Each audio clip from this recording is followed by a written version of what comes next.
So welcome everyone. I'm Rachel Crowe, and today I've got with me the beautiful Penelope Champ, and we're going to be talking about her gorgeous book and probably lots of other things. But we're just going to start.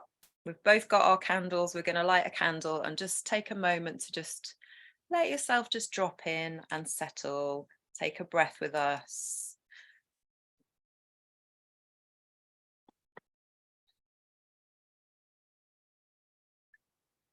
Maybe placing your hand on your heart, your hand on your womb.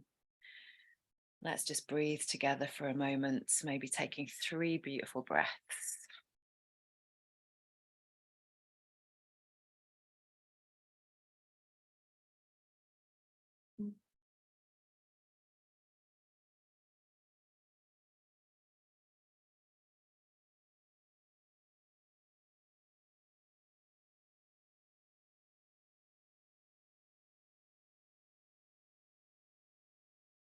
So welcome, welcome, welcome. And I want to introduce those of you who don't know Penny.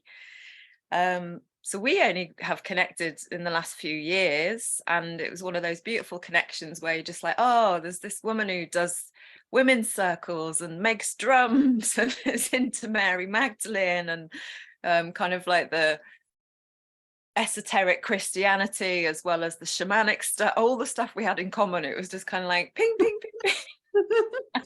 And Penny was in Australia when we connected, and then she came over to the UK, and we've just had some beautiful meetings in person and lots of chats online. And yeah, so I'm going to let Penny kind of introduce herself and talk a bit about her work, because I don't know it all. I just know all the bits that I just go, yes, yes, yes.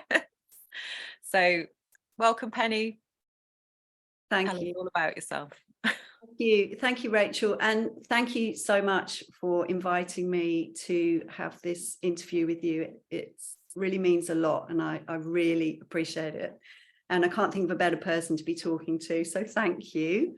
And yes, I'd like to say it's been an amazing meeting, Rachel. And I saw her on Instagram. I'm sitting in my car in Margaret River in West Australia, and I'm like, wow, this is the kind of woman I'd like to be. And it was just, again, like you said, all those things just went ping, ping, ping, ping, ping. Your children had been in a Steiner school, as have mine. And it was like, wow. So I'm so grateful for that friendship, and also to have met you in real life, and to have met you at the well in real life, because of course we meet there often in our meditations every day. So that's really powerful.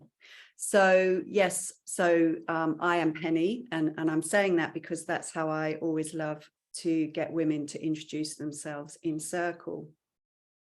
And I guess if I talk about the book, that kind of will introduce me in a way. Okay.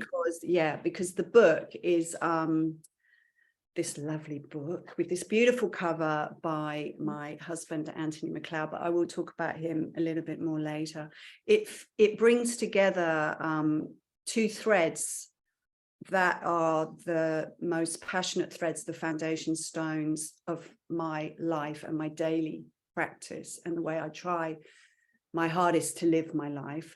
And that is women's spirituality and the esoteric philosophy of Rudolf Steiner. So that's really what this book is, and for me it's a real threshold. It's come at the end of my mothering life, and I wrote most of them through the time of being at home and also working with 2 small girls. And so it's a massive milestone for me, and just happens to have come, of course, perfectly orchestrated as I've just stepped out the other side of menopause, so into my elderhood. And so I work with this book myself. So yes, those 2 threads then really began in my early 20s. The women's spirituality, and I studied to be an anthropologist, and in that work I realized I wanted to be an anthropologist and work with women. So I was lucky enough to work with Irish traveller gypsy women and other groups of women who live on the margins of mainstream culture and city life. And then when I moved to Australia 25 years ago, I was able to, and very, very privileged to work with Indigenous elder Aboriginal women in the desert. And alongside all of that was this growing love and passion for ceremony and ritual, which comes from anthropology because you study that. And also this interest in women and how they sustain and nourish and build themselves up, even in these cultures where it's really tough for women. So I was very interested in that. And in most of those groups, it was their spirituality. That's what sustained them. And even though on the outside, they look oppressed and by mainstream culture, and also within their own culture, there's some kind of power there. There's some kind of magic that means they're actually very powerful. Mm-hmm. So that really interested me.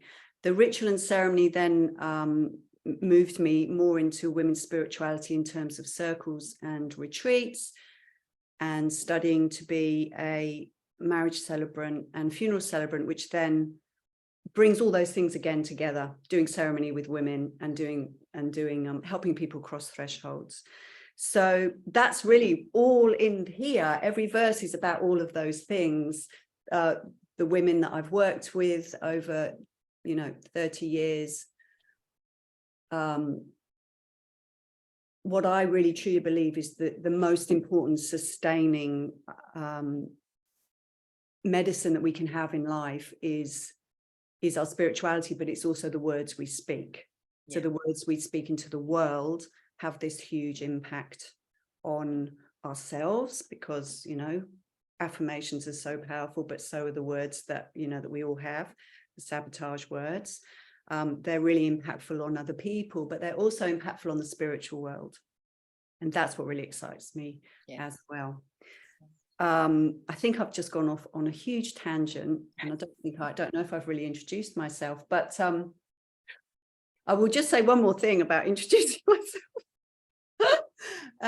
So when my child was really small, we entered into Steiner education. And when she was going into class 1 at the age of 7, I started working in the play group as a leader with 2- and 3-year-olds and their parents. And I realized that the staff in a Steiner school work with sacred verse, written by Rudolf Steiner or other people sort of in that philosophy. And so I started working with a verse every morning before playgroup would begin, and I would stand in front of Raphael's Madonna and Christ Child and say this verse. And I realized over time that was strengthening me, my intuition, my imagination, more inspiration was coming. I was calmer, I was happier, I could hold those parents and their small children, without losing the plot, which is hard work. Just because you'd have 20 people.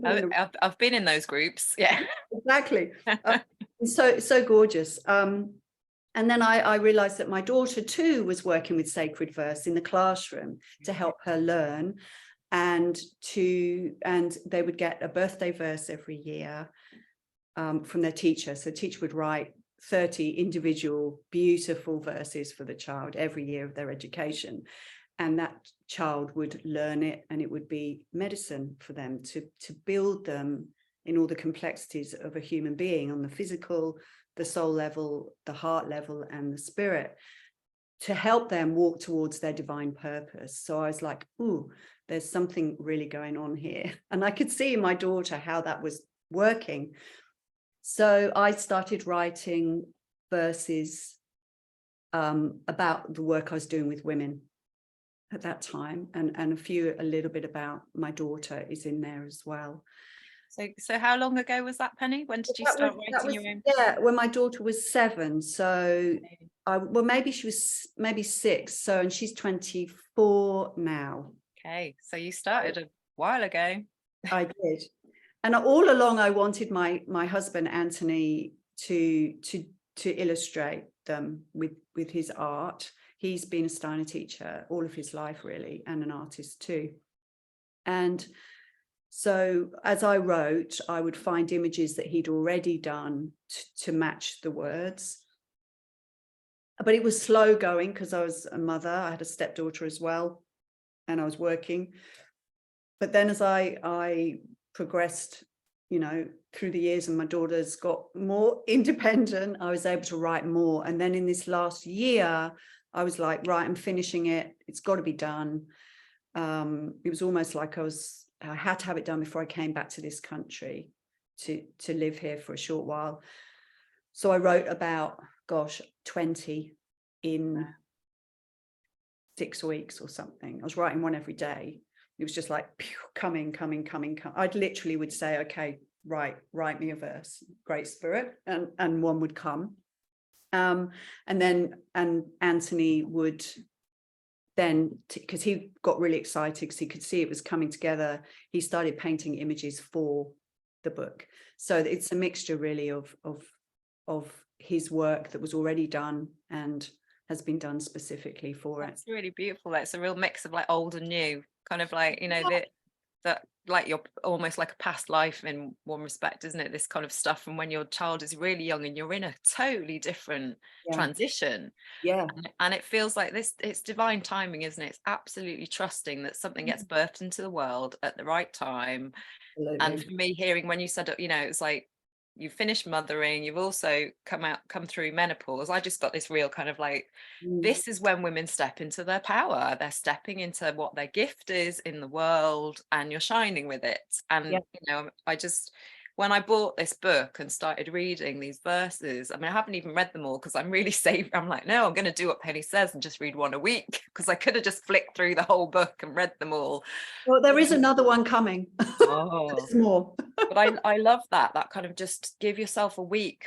Yes. You know, say the verse daily, learn it. And I could see that in my children, that actually they've got an amazing capacity to learn things. And I mean, even just like songs, they can pick up song words like that because of that Steiner repetition and the learning of the verses. And I haven't got it. My brain doesn't work that way, but they were really molded to. It really is such a gift to have that recall, and to have those sacred words that they will have said in their education really in their cellular memory, and to really strengthen them.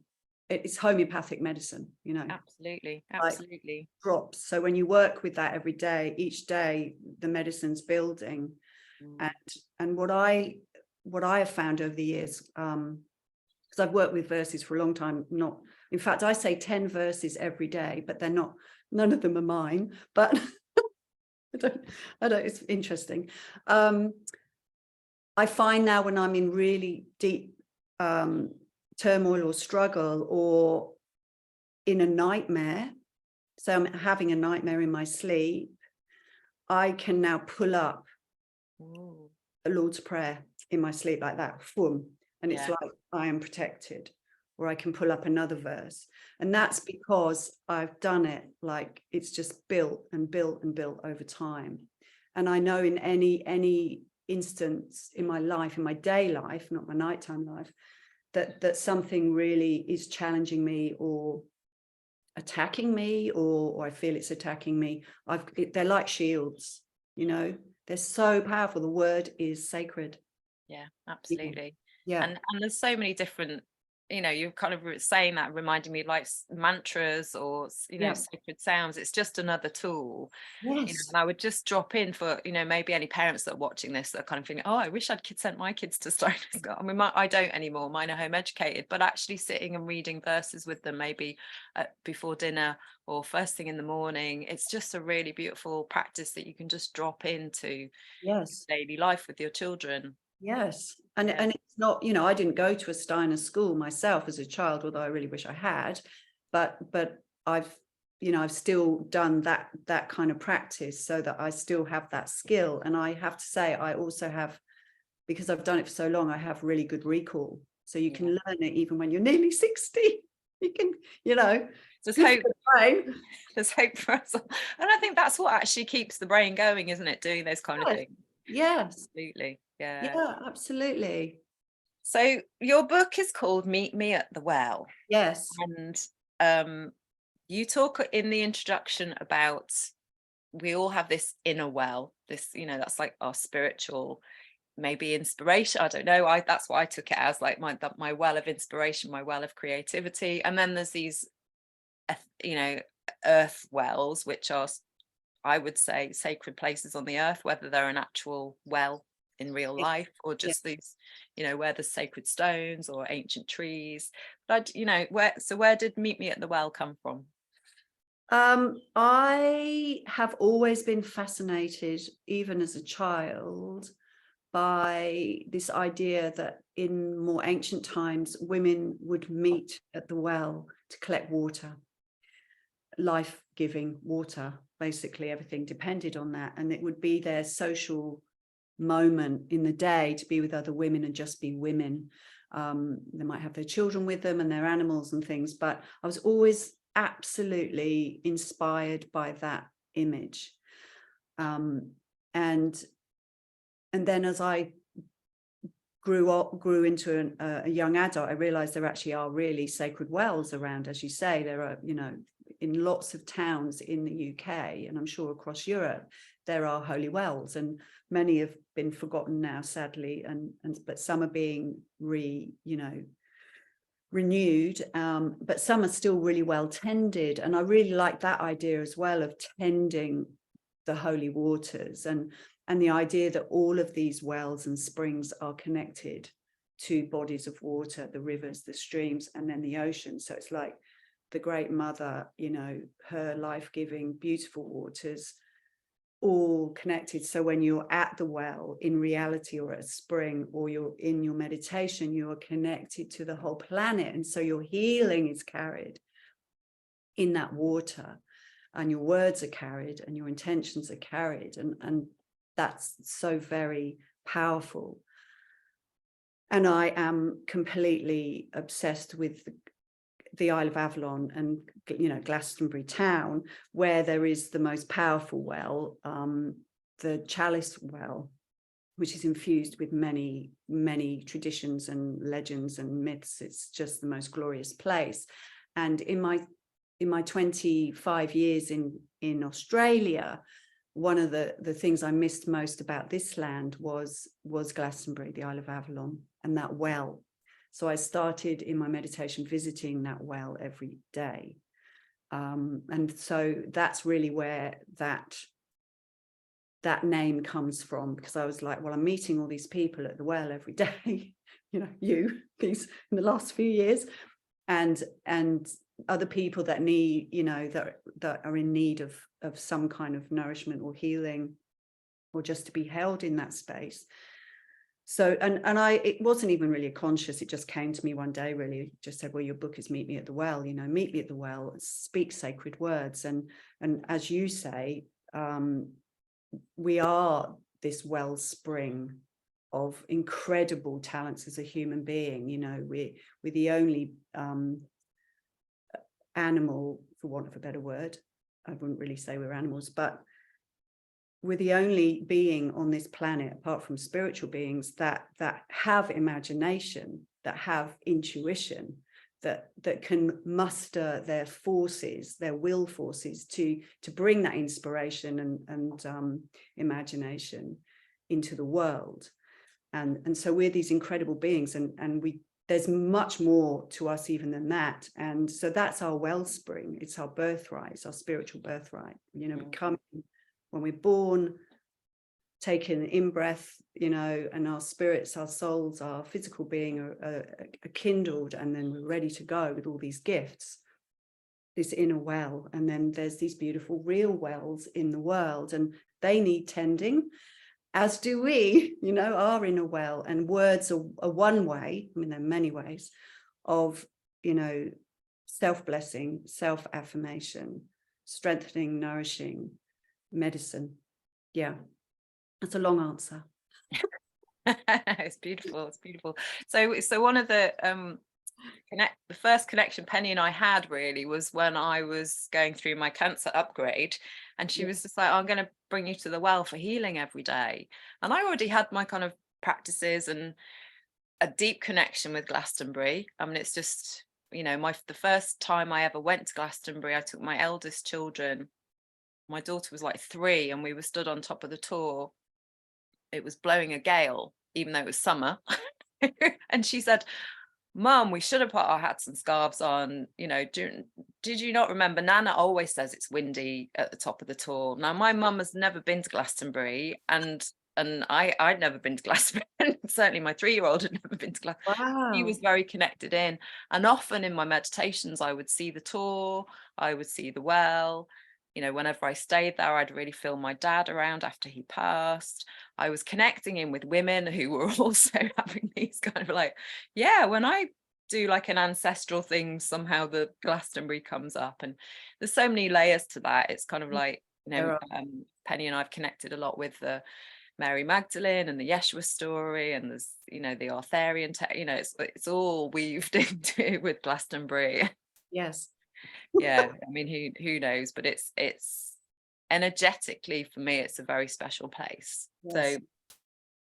I kind of jumped onto that. I was like, okay, yeah, I'm gonna consciously meet you at the well, Yeah. consciously, tune in, whether we're doing it at the same time. She was in Australia. I've got no idea what time she was doing, but we were kind of doing that meditation each morning, and you would say, oh, there's someone else who's been diagnosed with cancer. I'm bringing them to the well. So I started doing that too. It's like kind of asking their spirit permission.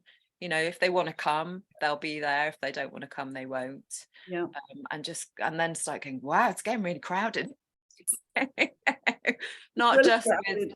us, but Mm. also, the angels, the angelic beings, the ascended masters, the galactics. They all kind of like, it's a really, for me, I sense it as a very healing portal. Mm. It's Absolutely. yeah, so it's quite a magical place. So yeah, so there's lots of layers there, isn't there, of kind of like Yeah.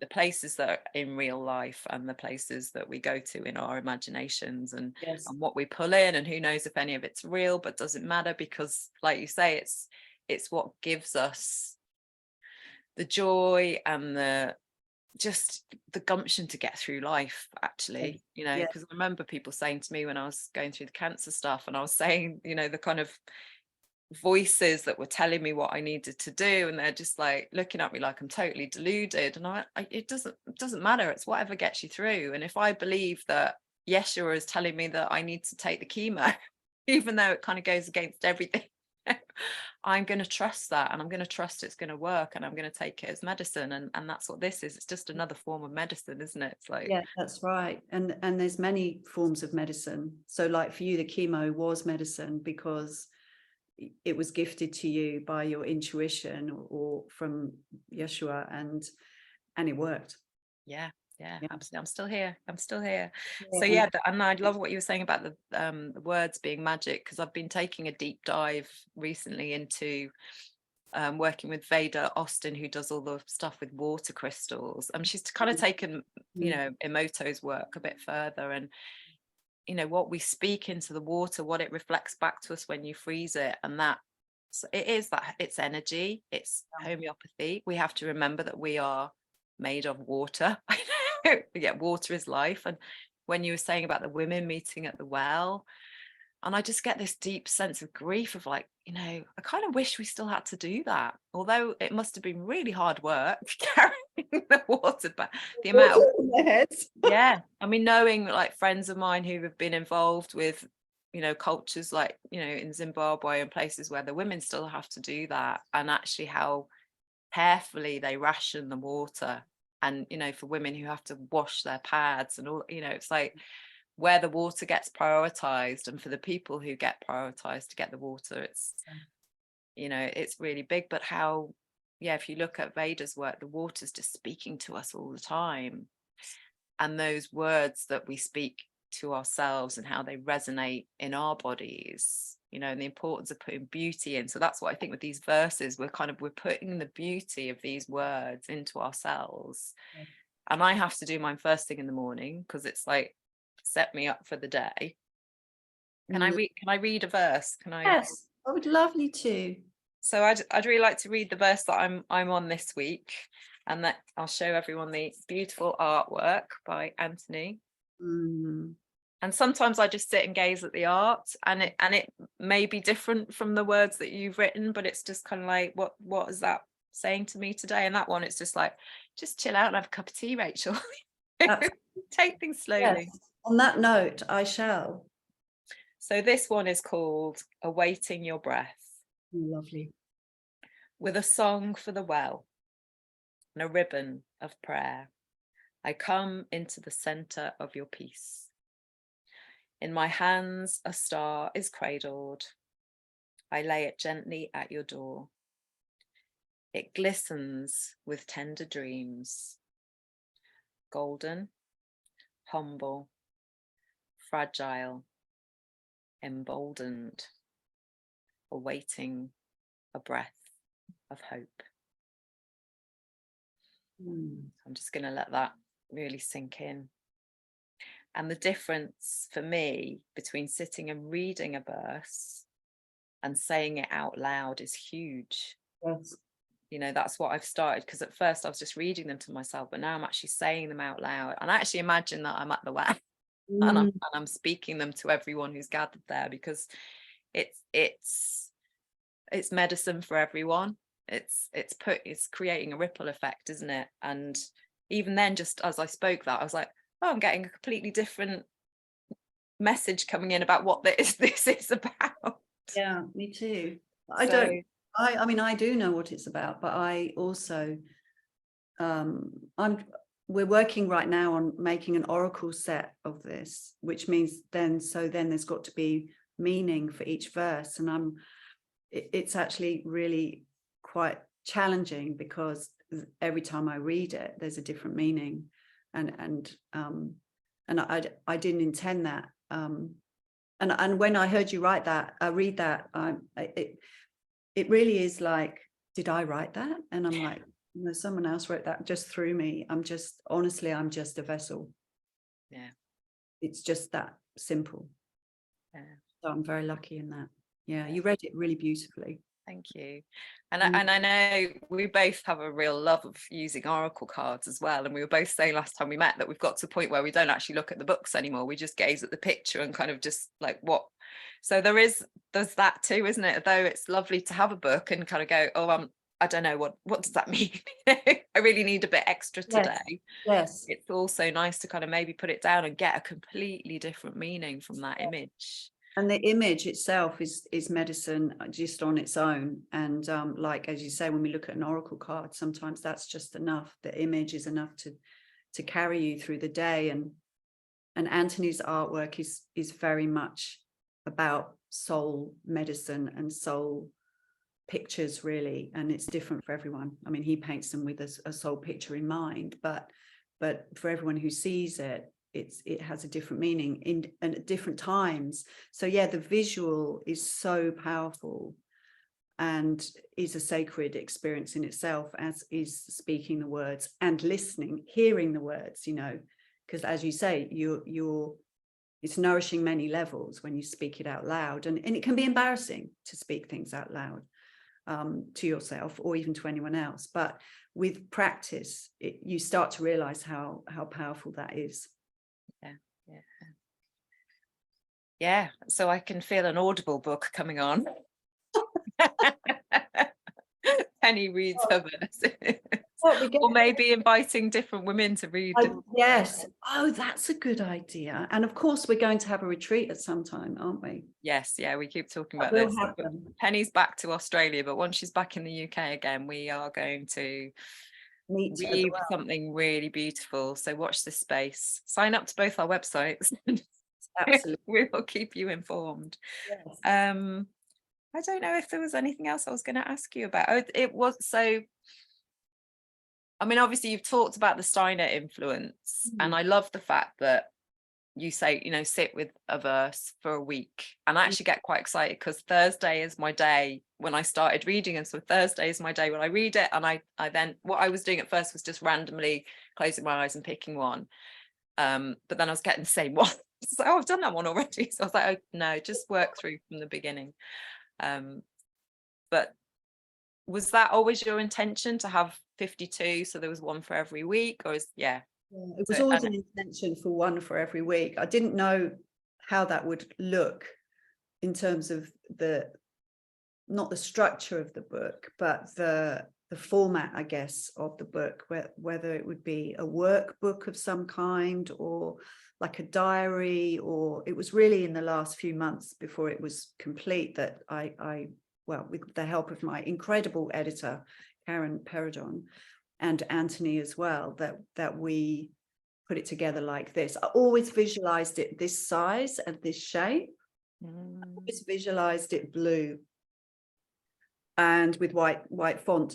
And that image is one of my favorites. That was one of the last images that Anthony did for the book. And I think it goes with visionary, the verse vision, standing strong. And that's one of the first verses I ever wrote. See, yeah. I see her as almost like holding the Holy Grail, or she's up the tall. Yeah. And I love that also, although there is these verses for every week, there's also special verses for the seasons. That's right. Because you gonna read one? I would love to read one. So yes, so there is also a Celtic undertone in this book, which is, I guess, one of my spiritual delights in my life. I work quite strongly with the Celtic seasonal year, and so there is also a verse for the seasons woven in there. So one for autumn equinox, one for winter, one for Samhain, one for the solstices. And I love, my favorite of those is probably I Am the Light of Bridget, which is for Imbolc. But yes, I'd love to read. I've actually chosen two, but I'll just read. It's hard to choose. I'll read this one. It's called Temple of Light. And the image is this beautiful, let's take that out there.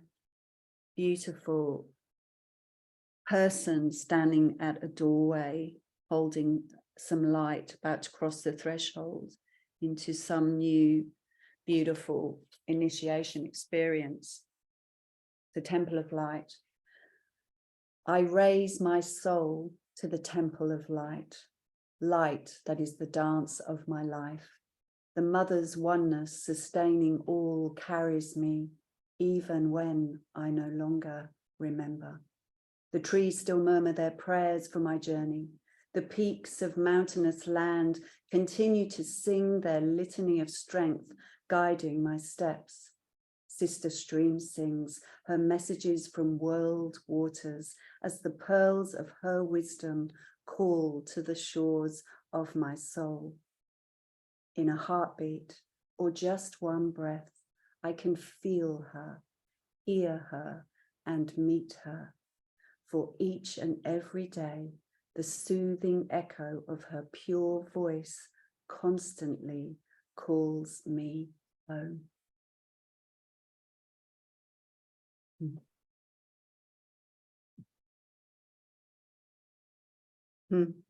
There's real undertones in there of Hafiz and Rumi. Just these, you are such a mystic, Penny.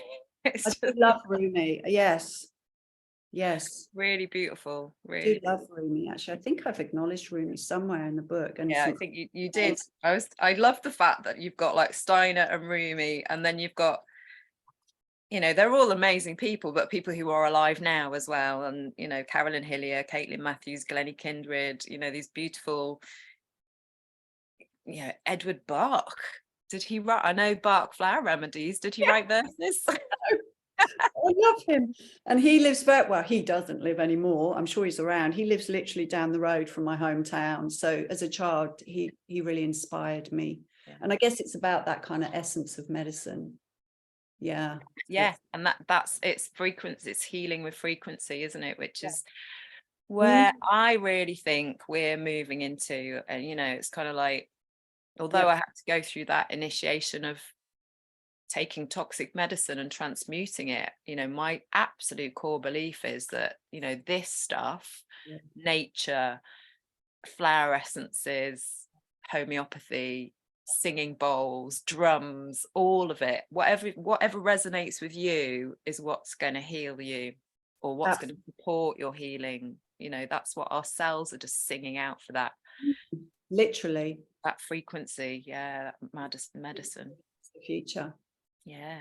We're already living it, but it's the future. That's absolutely for sure. And you know, in the past, ancient civilizations could manifest great buildings and all kinds of things with the sound of the larynx. You know, the larynx is a spiritual organ, and we've got to come back to that at some point. It's going to take time, but you know, every day a little bit of homeopathic medicine to raise our vibration. It's the key. We've got many lifetimes to get there. Thankfully. Could I finish with one more verse? Yeah, I was just going to ask you if you look Yeah, I've got one more. It's Wild Edge Woman. Before I love that one. I love that one. And before you finished, I just want to drop in that, you know, you might be sitting here thinking, okay, where else could this book be used? So I read a verse from Penny's book in my Mary Magdalene circles. I just think it can be used for yourself. It could be used with your family. You know, if you're looking for something that's got that beautiful divine feminine, because I don't think there's that many. You know, I mean, as much as I love like Hafiz and Rumi and Steiner, they're very masculine based. And there's, you know, I don't know whether I know there are amazing feminist writers, but there's something about your writing, Penny, that I was just kind of like, this is it. It kind of brings all that beauty, Christian mysticism, the divine feminine. It's just a beautiful tapestry of all of it woven together. So, you know, buy one for yourself, for your circles, for your friends. Yes, absolutely. And just to plug where you can get one, you can get one, buy one on Book Depository and Amazon, but that's not my favorite place for many reasons. Support the writers by going to their websites. Writers, especially, well, any writers, whether you're self-published or published by a publishing house, they get very little of that money. It's like hardly worth it. You've got to sell thousands and thousands of copies. But also, let's not support the likes of. Well, do you know the book depository is closing down? Oh, I didn't know. Closing down at the end of this month. So this is it. Amazon's been putting these smaller online book shops out of business. So yeah, support the writers. Yes. So on my website, if you're in the UK, I can post it to you. If you're in Australia, it can be posted to you. It can be posted anywhere around the world, really, actually. So yes, my website, Wild Sister Wisdom. Right, and we'll put the link below. Thank you. And also, so should we end on this and then blow out our candles?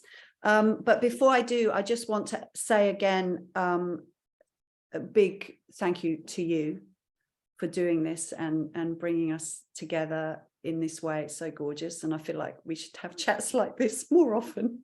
So thank you. Lots to talk about. There's so much to talk about. And also to say a big thank you to Karen Peridon of Red Feather Publishing, who is in West Australia, is the most incredible editor, writer herself, support for anything spiritual and women's business and anything esoteric. I mean, she does lots of things, but she's really good at that and she really gets it. And that's not easy to find. So I give big thanks to her, and then also deepest gratitude to my husband, Anthony McLeod, who, you know, this book wouldn't be this book without all of these incredible images. And I mean, they're just he's prolific and extraordinary. I mean, he really is. So we'll put Anthony's Instagram, because I've started following him and his artwork is gorgeous. So we will. Yeah, thank you. Yeah, he's just so gifted, so gifted. So thank you, Anthony. And also, I'd like to also apologise at this point for he's married to a wild edge woman, which is not an easy job. I apologise for that. So Wild Edge Woman was written maybe a year ago, and I've always struggled with this thing of, and I know many women do, of, am I too much? Or maybe I'm not enough, you know? And it's like, it's a really hard one to live with. And I grew up, I was an only child, and I often had that sort of feeling that because I was an only child, people thought I was too much, you know, and maybe I was, but I also had, you know, as we all do, that thing of not shining our light, not sharing our gifts, and holding back, and being ashamed to be too much. It's like, wow, what a birthright. Many of us human beings, you know, not birthright, a thing to carry with us. So this just came one day, and I thought, oh yes. So Wild Edge Woman. I hope that all women are Wild Edge women. I name myself she who has a large soul song to sing. I stand on the edge of the circle that says I am too much and I am not enough. I am Wild Edge Woman, with a dance so unique, so loving, so joyful, and so wise that the circling sun above laughs at my rejoicing, and the earth beneath my feet cradles me, supporting my soul's song in power and in tenderness. There she is. Mm. I feel like that needs to be a song with a really good drum beat. There you are. That's a job for you. You could do that. Thanks. Well, I'll take that one away. Yeah. Beautiful. Thank you so much, Penny. Thank you for sharing your gift in the world and shining and being that wild edge woman.